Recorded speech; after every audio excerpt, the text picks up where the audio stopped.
In the unforgiving heart of the West, where the wind speaks in whispers of forgotten graves, and the sand keeps secrets, a single woman's life is about to be shattered and remade by the storm of the century. Ilara Thompson believed her greatest struggle was against the dust and the solitude, but the squall battering her homestead brought more than just sand. It brought a man broken and bleeding an Apache warrior whose life was a death sentence in this territory. By saving him, she signs her own. This isn't just a story of survival. It's a story of how a single act of compassion can ignite a war, and how a promise whispered in the heart of a siege can become a love that defies a hateful world. The wind was a living thing. It clawed at the sod walls of Ilara Thompson's homestead, shrieking like a banshee with a belly full of glass. Grains of sand, sharp as needles, forced their way through every microscopic crack in the window frames, and under the door, laying a fine, gritty film over the rough-hewn table, the cast-iron stove, and the worn quilt on her cot. Outside, the world had vanished. The sky, usually an endless canvas of piercing blue, was a churning wall of ochre and brown. The sun was a forgotten memory. This was Ilara's world, a solitary patch of defiance, carved out of the vast, indifferent expanse of the Arizona Territory. 2 years had passed since the fever took her father, leaving her with this small ranch, a dozen head of hardy cattle, a deep well, and a stubbornness that was her only true inheritance. At 24, she had her father's steady hands, and her mother's piercing green eyes, and a resilience forged in the twin fires of loss and necessity. The folks in the nearest town, a dusty collection of buildings pretentiously named Redemption, whispered about the Thompson girl. Some called her brave. Most called her a fool. She paid them no mind. Loneliness was a constant companion, but it was a familiar ache, preferable to the pitying glances and unsolicited advice of Redemption's townsfolk. Here on her land, she was master of her own fate. Her only law was the turning of the seasons and the demands of the earth. But a sandstorm like this was a law unto itself. It was the third day of the ceaseless gale. Her cattle were huddled in the small, sturdy lean-to she and her father had built, and she had enough water and food to wait it out. The howling, however, was beginning to wear on her nerves. It wasn't just the sound. It was the feeling of being utterly terrifyingly alone, a single flickering candle in a universe of wind. Late in the afternoon, as the dim light outside began to fade into an even deeper gloom, she heard it. A sound that did not belong to the storm. It was a low, rhythmic thud against the western wall of the cabin, the one that faced the full fury of the wind. Thump. Pause. Thump. Her heart leapt into her throat. Her first thought was a branch or a loose piece of the roof, but the sound was too deliberate, too heavy. She grabbed the Winchester rifle leaning against the wall, its cold, familiar weight a small comfort. With the bar still across the door, she crept to the single small window on that wall. Wiping away the layer of dust on the inside of the pane, she peered out into the maelstrom. Visibility was less than 10 feet. The world was a dizzying vortex of sand. For a moment, she saw nothing. Then a shape coalesced out of the brown chaos. A man, or what was left of one. He was on his hands and knees, crawling his body a dark silhouette against the roaring dust. As she watched, he collapsed a final desperate thump as his shoulder hit the sod wall. Then he was still. Every instinct screamed at her to leave him. He could be a drifter, an outlaw, a man whose presence would bring nothing but trouble. In this land, mercy was a luxury few could afford, and yet the thought of leaving another human being to be scoured to bone by the sand just feet from her door was a line she couldn't cross. It was a betrayal of the very decency her father had instilled in her. Taking a deep breath, her knuckles white on the Winchester, she moved to the door. It took all her strength to lift the heavy wooden bar, and then to pull the door inward against the crushing force of the wind. Sand exploded into the cabin, a blinding, stinging wave. Shielding her eyes with one arm, she stepped out onto the porch, the rifle held ready. The man was lying face down. His clothes were torn, his dark hair matted with blood and sand. As she got closer, she saw the feathered end of an arrow shaft protruding from his back, high on the shoulder. Her breath caught. He wasn't a drifter. He was Apache. The realization struck her with the force of a physical blow. In this territory, the war between settlers and the Apache was a fresh, bleeding wound. An Apache warrior found near a homestead was a cause for a posse, not for pity. Helping him would be seen as treason. Harboring him was a death wish. The townsfolk of Redemption, led by the iron-fisted cattle baron Silas Blackwood, would show no mercy. They'd burn her out, or worse. She stood frozen, the wind tearing at her dress, whipping her hair across her face. The man on the ground groaned a low, guttural sound of pure agony. He was still alive. She looked from his still form to the vast, merciless emptiness of the storm. She thought of her father, a man who had once set a wolf's broken leg because he couldn't stand to see a creature in pain. She thought of the cold, empty cabin behind her and the years of solitude stretching before her.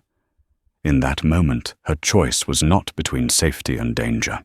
It was between who she was and who the world wanted her to be. Cursing her own foolish, compassionate heart, Ilara knelt down. With a grunt of effort, she rolled the man over. His face was stark and angular, streaked with grime and blood, but it was a face of stoic strength even in unconsciousness. His breathing was shallow, a pained rattle in his chest. The arrow had to come out. She couldn't lift him. He was too heavy, a dead weight of muscle and bone. Gritting her teeth, she grabbed him under the arms and began to drag him inch by agonizing inch out of the storm and into the shelter of her home. The door slammed shut behind them, plunging the room into a dusty twilight and silencing the shriek of the wind to a muffled roar. Panting her back, screaming in protest, Ilara stared down at the wounded Apache warrior lying on her floor.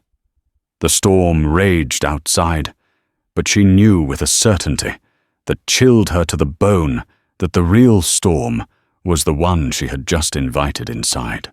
For the first 24 hours he was a ghost hovering between the world of the living and the shadows of the next. Ilara worked with a desperate, focused energy. Her father had possessed a rudimentary knowledge of medicine, and she had been his attentive student.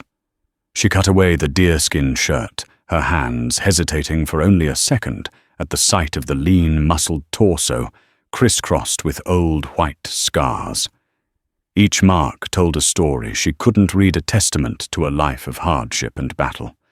The arrow was the immediate threat. It was lodged deep in the fleshy part of his shoulder, missing the bone a small mercy. Breaking the shaft was the easy part. Pushing the arrowhead through was a brutal, bloody affair that made her stomach clench. He cried out in his delirium a sharp, guttural word in a language she didn't understand, and his body arched in pain. She whispered soothing nonsense, the same words she used to calm a spooked horse, her voice a low murmur against the backdrop of the storm. After she'd cleaned and stitched the wound as best she could, a fever set in. It raged through him, turning his skin to fire, and his unintelligible murmurs into desperate pleas. She spent the next day and night bathing his forehead with cool water, forcing sips of willow bark tea between his cracked lips, and simply sitting by his cot, the Winchester never far from her hand. In the flickering lamplight she studied his face. Without the grime and blood, his features were even more striking: a strong jaw, a proud, straight nose, and a wide mouth that was currently set in a grimace of pain. He was younger than she first thought, perhaps no older than herself. The sandstorm broke on the 5th day as abruptly as it had begun. One morning, the howling simply stopped, replaced by an unnerving silence. The world outside was remade, the landscape softened and sculpted into new alien dunes. The immediate danger of the storm was over, but the danger of his presence had only just begun. He woke that afternoon. Elara was by the hearth, stirring a thin broth, when she felt his eyes on her. She turned slowly. He was awake, his dark, intelligent eyes watching her with a wary, feral intensity. There was no delirium in them now, only a sharp, assessing clarity. He tried to sit up, a sharp intake of breath hissing through his teeth as the movement pulled at his stitches. "Easy," she said softly, her voice startlingly loud in the quiet cabin. "Don't move. You'll tear the wound." He didn't seem to understand her words, but he understood the intent. He settled back, his gaze never leaving her. It was unnerving being watched by a man who was equal parts patient predator and wounded animal. She brought a bowl of the broth over and held it out. He stared at it. Then at her, his eyes narrowed in suspicion. "It's just broth," she said, taking a small sip herself to show it wasn't poisoned. His expression didn't change, but after a long moment he gave a curt nod. She helped him sit up her arm, bracing his good shoulder. The brief contact sent a strange jolt through her, a warmth that had nothing to do with healing and everything to do with the simple, shocking reality of another person's touch after so long. He drank the broth slowly, deliberately, his focus absolute. The days that followed were a silent, careful dance of mistrust and necessity. They did not speak. His language was a mystery to her, and he clearly knew no English. Communication was reduced to gestures and expressions, a nod for yes, a slight shake of the head for no, an upturned palm to ask for water, a flat hand to signal stop. He was a model patient in his own stoic way. He never complained, though she saw the pain flicker in his eyes whenever he moved. He was also fiercely independent, resisting her help as soon as he could manage tasks on his own. He learned her routines watching as she milked the single cow, tended her small garden, and repaired the storm's damage to the corral. His observant silence was more unnerving than any threat. He saw everything. One evening, as she was cleaning his wound, her fingers tracing the angry red lines of the stitches, he spoke. His voice was rough from disuse, the word foreign. He pointed to his own chest. "Kyle," he said. She looked at him surprised. It was the first time he had volunteered anything. A name. It was a Western-sounding name, which was odd, but she didn't question it. She pointed to her own chest. "Elara." He repeated it, the sound soft, the syllables tasting strange on his tongue. Elara. A flicker of something, not quite a smile, but a lessening of the harshness in his eyes, passed across his face. It was a beginning. A week after the storm, his strength was returning. He was able to walk around the cabin, his movements still stiff, but regaining their fluid grace. One morning he picked up a piece of charcoal from the hearth, and on a spare piece of smooth wood he began to draw. He sketched a picture of 3 men on horseback, their faces cruel and indistinct. One of them held a rifle. Then he drew himself, falling an arrow in his shoulder. He pointed to the drawing, then to his own wound, his expression grim. Elara's blood ran cold. He hadn't been wounded in a raid or a tribal skirmish. He had been ambushed, hunted. He then drew a symbol on the saddle of one of the horses, a simple brand she recognized with a sickening lurch of her stomach. It was a bar over a double B, the Blackwood brand. Silas Blackwood, the most powerful man in the territory, a man known for his ruthlessness and his vocal violent hatred of the Apache, a man who wanted her land. Kyle looked at her, his dark eyes searching her face, trying to gauge if she understood. She understood all too well. The man she had saved was a direct enemy of the man who could destroy her with a word. She had not brought a random danger into her home. She had harbored the target of a predator, and in doing so had painted the same target on her own back. The silence in the cabin suddenly felt heavy, charged with the weight of a secret that could get them both killed. The revelation hung in the air between them, thick and suffocating as the dust from the storm. Kyle's drawing confirmed Ilara's deepest fears. This was not a matter of chance. It was a matter of conspiracy, and she was now standing squarely in the middle of it. Every creak of the floorboards, every rustle of wind outside sent a fresh spike of anxiety through her. Redemption was a day's ride away, but Silas Blackwood's influence stretched like a malignant shadow over the entire territory. 2 weeks after the storm, just as Kyle was beginning to move without the constant shadow of pain, that shadow fell across her doorway. Ilara was outside, mending a section of fence damaged by the wind when the riders appeared as dark specks on the horizon. Her heart hammered against her ribs. There were 3 of them. She instantly recognized the large, imposing figure in the lead, Silas Blackwood. He rode a magnificent black stallion, his expensive leather saddle and tailored coat, a stark contrast to the rugged landscape. He was a man who didn't just inhabit the West.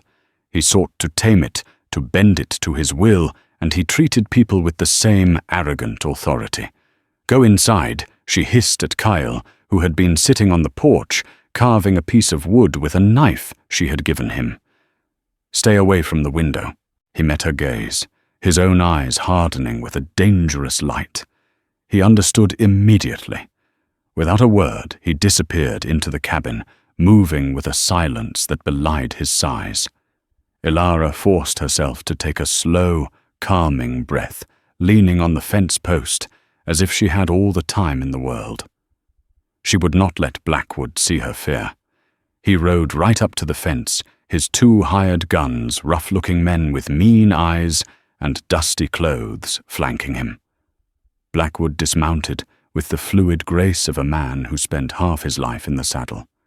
He was handsome in a cruel way, with a neatly trimmed beard, piercing blue eyes, and a smile that never reached them. "Miss Thompson," he said, his voice a smooth, deep baritone that dripped with condescension. He swept his hat off in a gesture of mock chivalry.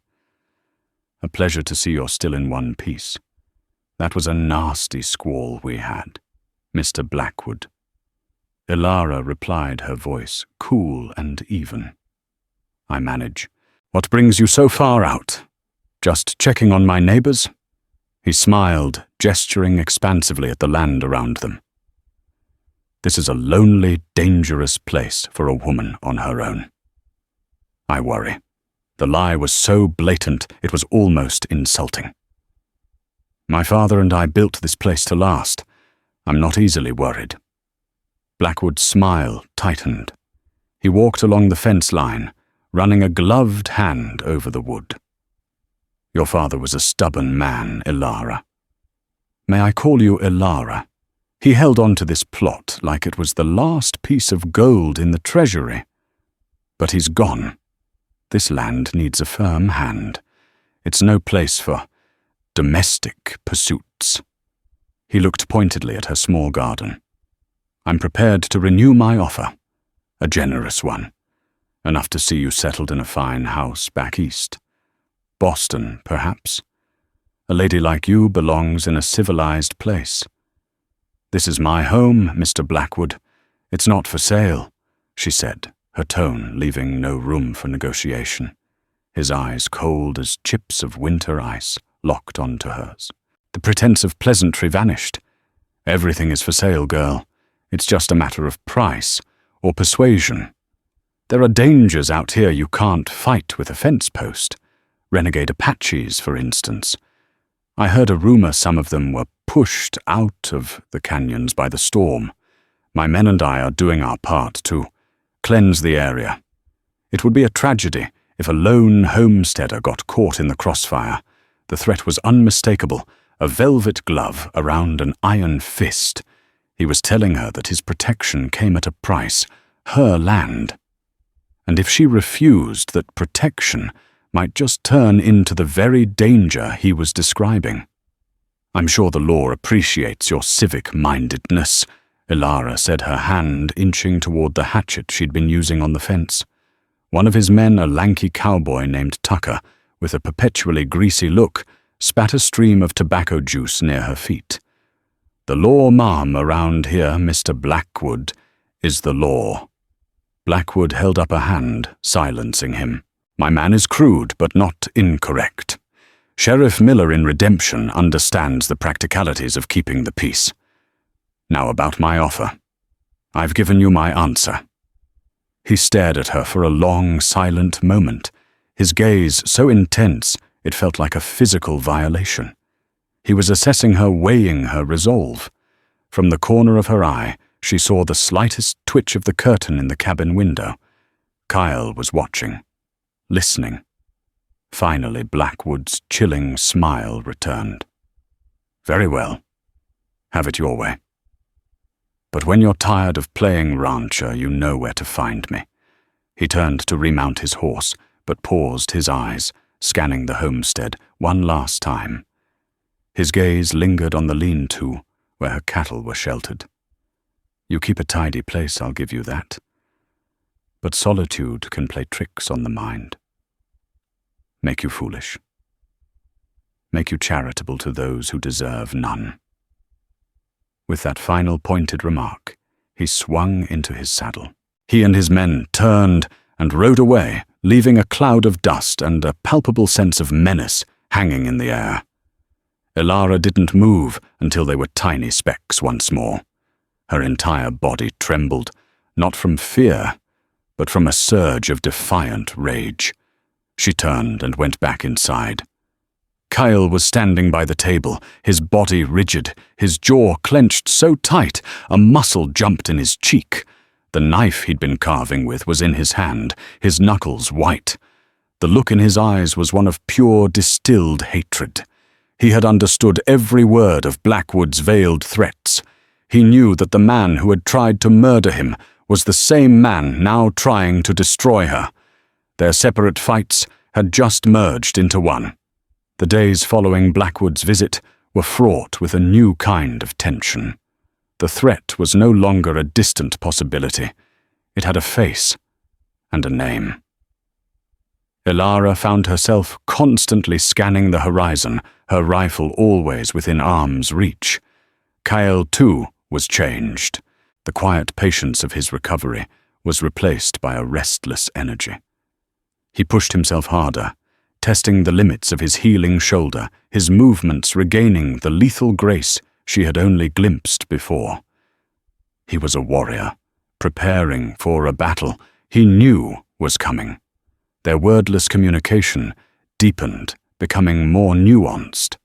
He taught her simple things, how to track a rabbit by the faintest signs, how to read the clouds for a coming rain, how to move through the brush without a sound. In return, she began to teach him English words, pointing to objects and speaking their names clearly. Water, fire, bread, gun. He was a quick study, his mind sharp and hungry for knowledge, his pronunciation careful and deliberate. A fragile peace settled in the small cabin, an unspoken alliance forged by a shared enemy. They fell into a rhythm, working side by side during the day, maintaining the homestead as a team. The loneliness that had been Ilara's constant companion for 2 years began to recede, replaced by a sense of partnership that was both comforting and terrifying. She found herself watching him, admiring the focused intensity he brought to every task the quiet strength that emanated from him. A dangerous warmth began to kindle in her chest, a feeling she had long since buried. But their isolated world couldn't last. Supplies were running low, and a trip to redemption was unavoidable. Elara wrestled with the decision. Leaving Cale alone was risky, but taking him with her was impossible. They agreed it was a necessary evil. She would go be quick and betray nothing. Kyle gave her a warning before she left, his English still halting, but his meaning perfectly clear. "Town," he said, his dark eyes serious. "Watch. Listen. People smile, with teeth of snake." The town of redemption was just as she remembered, a single dusty street lined with false-fronted buildings, a saloon, a general store, and the sheriff's office. The air was thick with gossip and suspicion.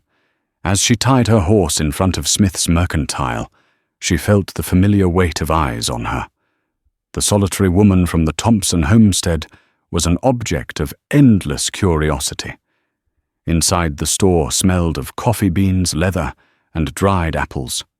Jebediah Smith, the proprietor, greeted her with his usual watery smile. He was a portly man with thinning hair and a perpetually nervous demeanor, always eager to please. "Miss Thompson, good to see you. We were all getting worried after that storm," he said, wiping his hands on his apron. "We weathered it just fine, Mr. Smith," Elara said, handing him her list. "I need flour, salt, coffee, and cartridges for a Winchester."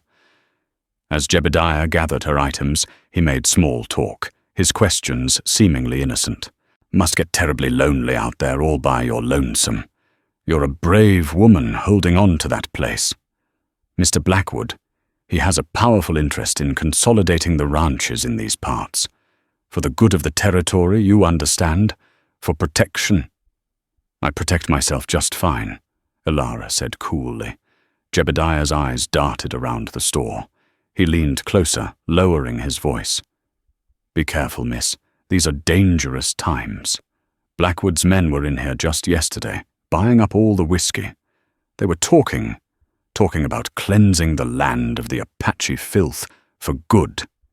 Said they had reason to believe some were hiding out in the scrublands near your property."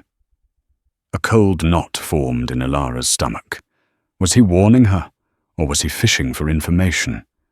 She kept her face a mask of indifference. "The only thing on my property is cattle, Mr. Smith."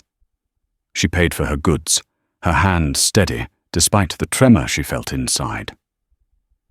As she was about to leave, Jebediah stopped her. "One more thing, Miss Thompson," he said, his smile looking more like a grimace. "I noticed you're buying more salted pork and beans than usual. Expecting a long winter, are we there?" The question was so casual, yet so pointed. It felt like an accusation. Her purchases were for one person, but they were the purchases of someone stocking up, perhaps, for two. "I don't like making the trip to town more than I have to," she replied evenly, her heart pounding. She left the store, the weight of Jebediah's gaze feeling like a physical touch on her back. She loaded her supplies and rode out of redemption, a sense of deep unease settling over her. Kyle's warning echoed in her mind, teeth of snake. She realized the twist of the knife on her ride home. Jebediah Smith wasn't just a gossip. His mercantile was failing, and everyone knew Blackwood held the note on his business. The shopkeeper wasn't a friend offering a veiled warning. He was a spy, a desperate man in Blackwood's pocket, earning his keep by reporting on the goings-on of his neighbors. Her purchase of extra food, a detail so small and insignificant, was the piece of evidence he needed. He had likely been tasked to watch her to find any sign of weakness, any irregularity. She had walked right into the trap. When she arrived back at the homestead, the sun was low in the sky, painting the clouds in hues of blood and fire. Kyle met her at the door, taking the heavy saddlebags from her. He looked at her face and knew instantly that something was wrong. "Trouble," she said the word, tasting like ash in her mouth. "They know. I don't know how, but they know." She explained her encounter with Jebediah Smith, the subtle probing questions, the final comment about the food. Kyle listened, his expression growing darker with each word.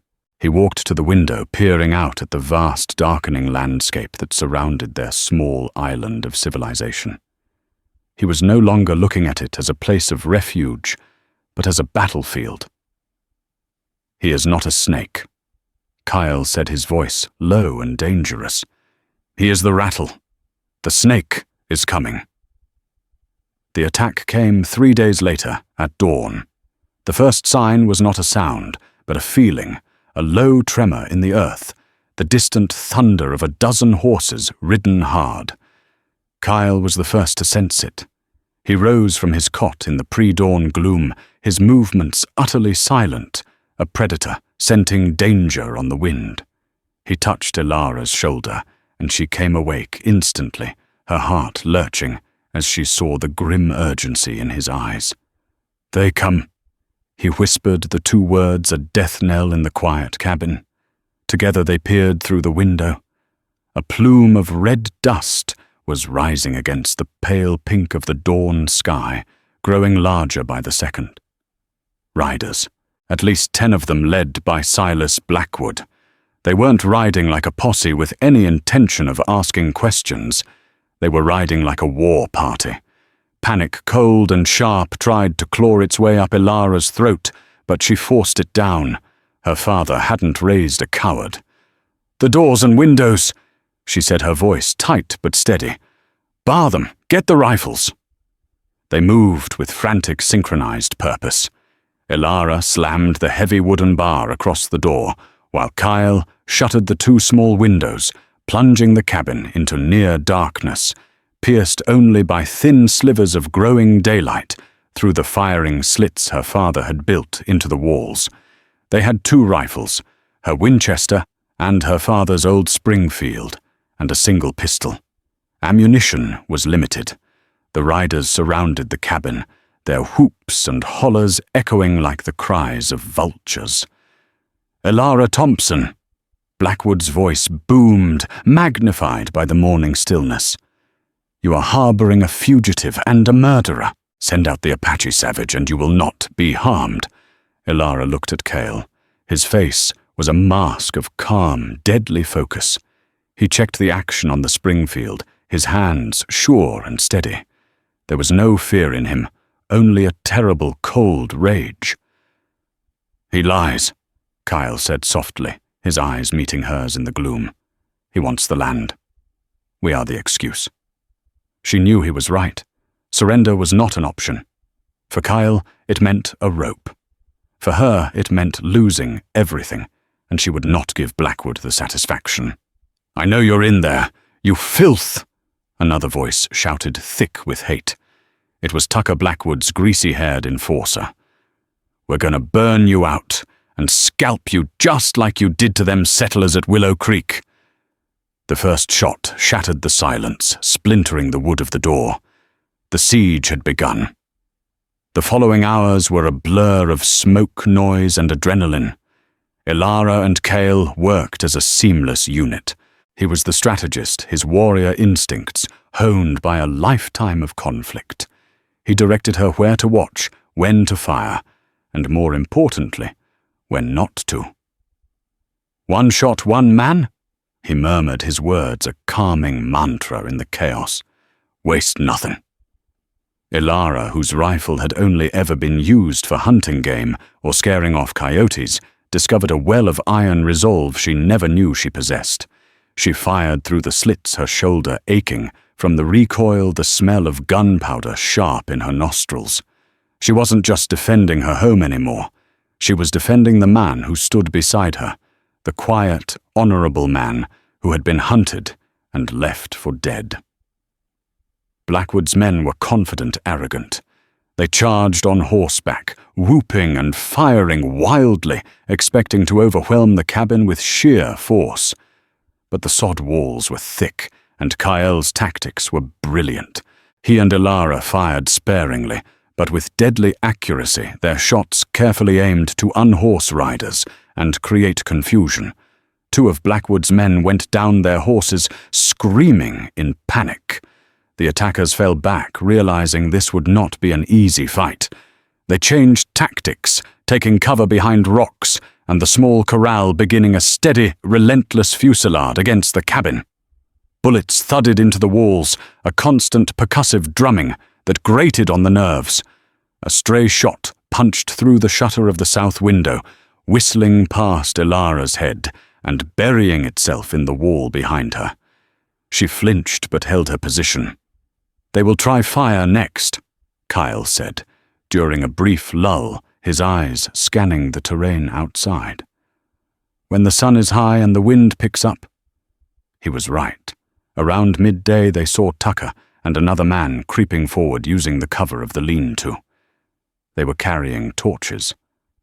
"I will stop them," Kyle said. He moved to the other side of the cabin to a firing slit that gave him a clear angle. He rested the Springfield on the sill, his breathing slow and even. He was no longer just a man. He was an extension of the weapon in his hands. He waited utterly still as the 2 men broke cover and made a dash for the cabin. Kyle fired once. The shot was perfect.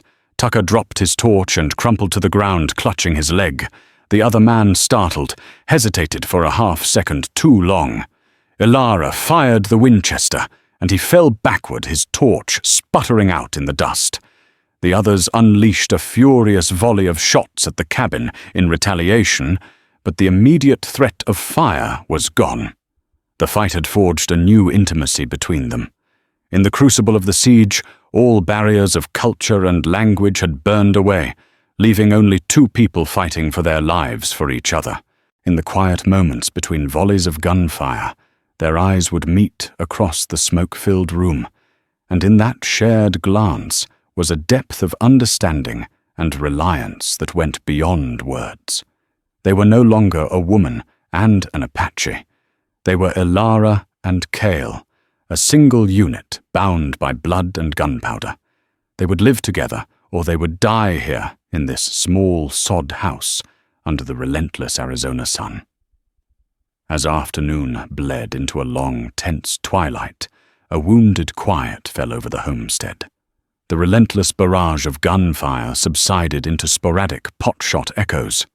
Blackwood and his men had pulled back, licking their wounds and likely planning their next move. 2 of their men were dead, and at least 2 more, including Tucker, were wounded. But Ilara and Cale knew this was not a retreat. It was the calm before a final, devastating storm. Inside the cabin, the air was thick with the acrid smell of burnt gunpowder and stale sweat. Ilara's shoulder was a deep, throbbing bruise, and her ears rang. She reloaded the Winchester with trembling fingers, her supply of cartridges dwindling to a precious few. Hope was a resource just as scarce. Kyle moved to her side, his presence a solid, reassuring anchor in the terrifying quiet. He took a canteen and offered it to her. She drank deeply the lukewarm water, a balm to her parched throat. "They will wait for full dark," he said, his voice a low rumble. "Then they will come with fire, all of them." She nodded, the grim reality of his words settling in her gut. They couldn't hold out through the night. The cabin, their fortress, would become their tomb. A wave of despair, the one she had fought off all day, threatened to crest over her. "We did well," she said, her voice barely a whisper. "We fought them. We fight," he corrected her gently. "Still, not over." He looked at her, then his gaze intense in the fading light filtering through the bullet holes and cracks. He saw the exhaustion etched on her face, the fear she was trying so hard to hide beneath a veneer of bravery. He reached out his hand, hesitating for a moment, before his fingers gently brushed a stray lock of hair from her cheek. The calloused skin of his fingertips against her own was a shock, a tender spark in the midst of violence. "You are not a fighter," he said softly. "But you have the heart of a warrior, Elara." Tears welled in her eyes, hot and sudden. My father would have said, "I have the foolishness of a Thompson." "No, it is courage," he insisted. He then sat beside her on the floor, leaning his back against the wall, the rifle resting across his knees. For a long time they sat in silence, listening to the sounds of the dying day. It was in this moment of shared vulnerability, with death lurking just outside the door, that he finally told her the rest of his story. His English was still broken, but his meaning was sharp and clear as obsidian. He spoke of his people, the Chiricahua Apache, being driven from their ancestral lands. He spoke not of being a raider, but a protector, a scout for a small band of families, elders, women, and children who were trying to find a safe passage to the mountains. Blackwood's men. They were not a posse. Kyle explained, his voice laced with a cold, ancient anger. They are hunters. For days they follow us. We lead them away from our families. He and 3 other warriors had acted as a decoy, drawing Blackwood's men on a long, deadly chase. They trap us in a box canyon, not a fight, a slaughter. His eyes grew distant, haunted by the memory. My brothers, they fell. I took the arrow meant for another. I fell from my horse into the river. The current carried me. I walked for a long time. Then the storm came. Elara finally understood the full, horrific truth. Kyle wasn't just some random Apache who had been in the wrong place at the wrong time. He was the sole survivor of a calculated massacre orchestrated by Silas Blackwood to clear the land. His presence in her cabin was not a coincidence. It was a direct consequence of the same ruthless greed that now sought to destroy her. Their fates had been intertwined long before she found him in the Sandstorm. "He will not stop," she whispered, the horror of it, making her feel cold. "As long as you are alive, you are a witness to what he did." "And you," Kyle added, his gaze locking with hers. "You are a witness to what he is." The finality of their situation pressed in on them. There was no escape. Outside, the first stars were beginning to appear in the bruised purple sky. In the enemy camp, they could see the flicker of a growing campfire. They were getting ready. In that profound and terrible stillness, Kyle turned to her. He took her hand, his larger one enveloping hers completely. "Elara." He began, his voice imbued with a solemn gravity she had never heard before. "I have walked a path of loss. My family, my brothers, all gone. I was ready to meet them on the wind. But then, I found this place. I found you." He looked around the small, battered cabin. "This is a good home. You have a strong heart. In my world, when a warrior gives his word, it is bound to his spirit. It cannot be broken, not even in death." He squeezed her hand, his dark eyes boring into hers, making a vow that transcended the chaos surrounding them. "If we see the morning sun," he swore, his voice resonating with the force of an oath sworn before gods. She didn't know. "I promise you this. You will never be alone again. Where you go, I will go. Your fight will be my fight. Your home will be my home. You will never ever walk alone again." A single tear traced a path through the grime on Elara's cheek. It was the most beautiful and most heartbreaking promise she had ever heard. It was a promise of a future that would almost certainly never come whispered in the shadow of their imminent deaths. But in that moment, it was everything. It was hope. It was love. It was a reason to fight until the very last breath. The darkness outside was now complete, a thick blanket of impenetrable black. The fire from Blackwood's camp cast long dancing shadows that made the rocks themselves seem alive and menacing. The air grew still pregnant with anticipation. The final assault was coming. "They expect us to wait," Kyle murmured, his mind already working, calculating. "To die in a cage of fire. But a cornered wolf is most dangerous when it attacks." A desperate, audacious plan began to form between them. It was a gamble of colossal proportions, their only chance of survival. They would not wait for the fire. They would go out to meet their enemy, but on their own terms.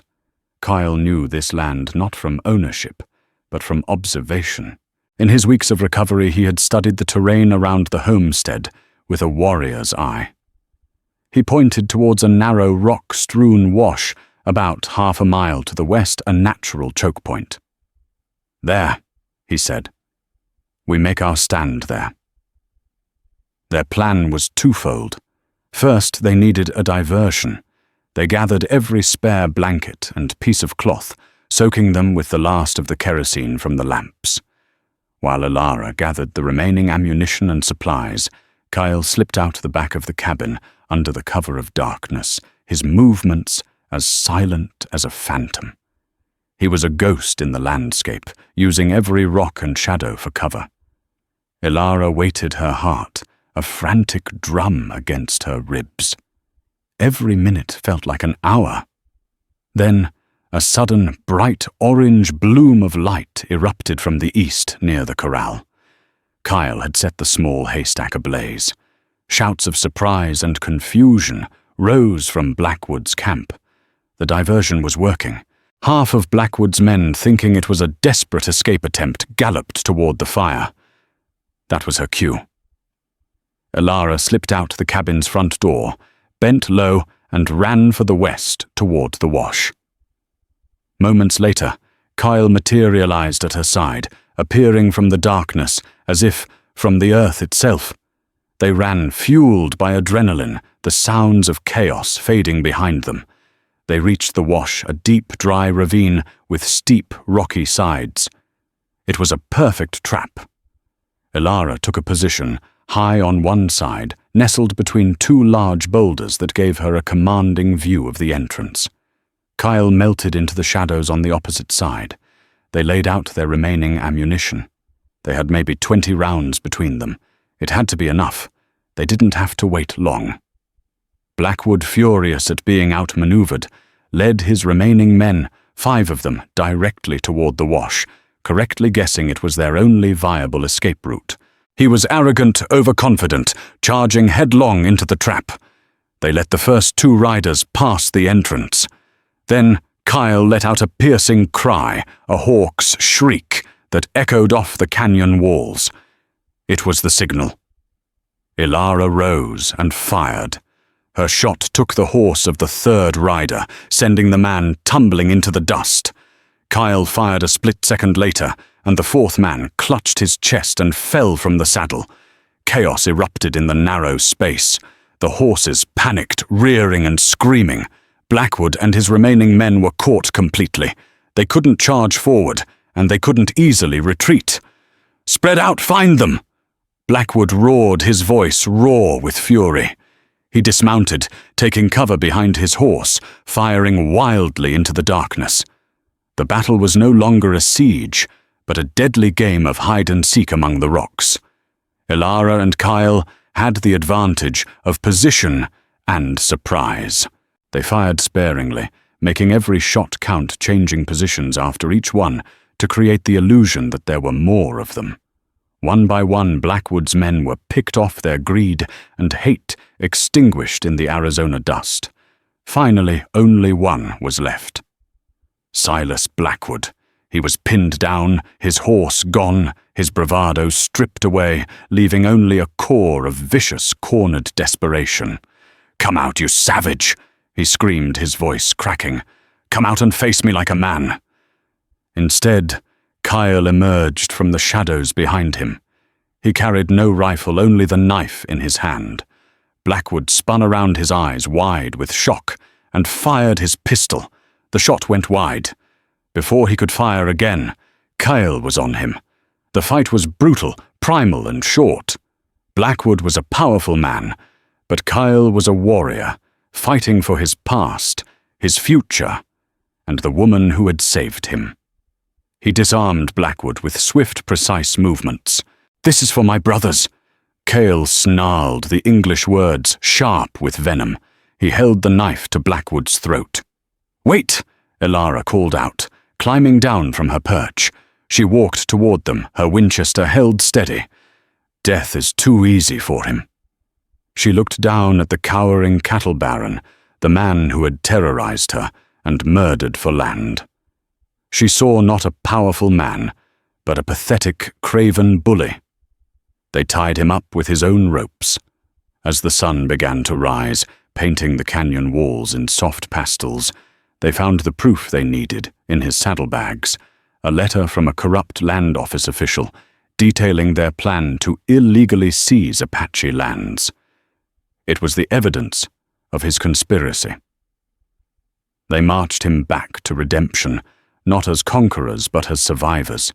The sight of Silas Blackwood, bound and beaten, being led by the woman from the Thompson homestead and a formidable Apache warrior, stunned the town into silence. Jebediah Smith turned pale and tried to slip away, but Cale's cold gaze pinned him in place. With the letter as evidence, and the testimony of Blackwood's own wounded men, the law in the form of a visiting U.S. Marshal who had no loyalty to Blackwood, had no choice but to act. The Baron's reign of terror was over.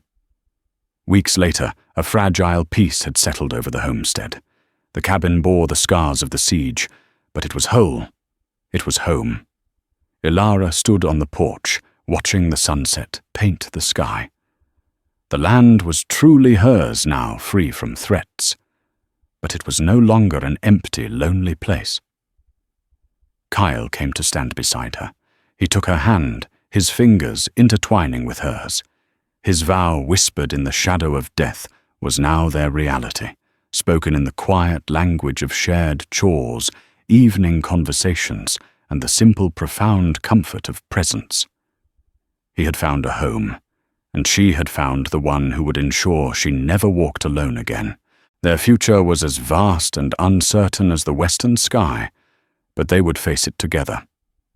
Thank you for joining us on this journey into the heart of the Wild West. The story of Elara and Kale is a powerful reminder that even in the harshest of landscapes, courage and compassion can bloom. It shows that love isn't just found in quiet moments, but forged in the fire of adversity, and that a single promise can change the course of a life forever. If their story of survival, love, and justice moved you, please let us know by hitting that like button. Share this video with someone else who loves a story where the human spirit triumphs against all odds. And most importantly, subscribe to our channel and turn on notifications so you never miss another tale of drama, romance, and unbreakable bonds. We have many more stories waiting to be told, and we can't wait to share them with you. Until next time, walk with courage.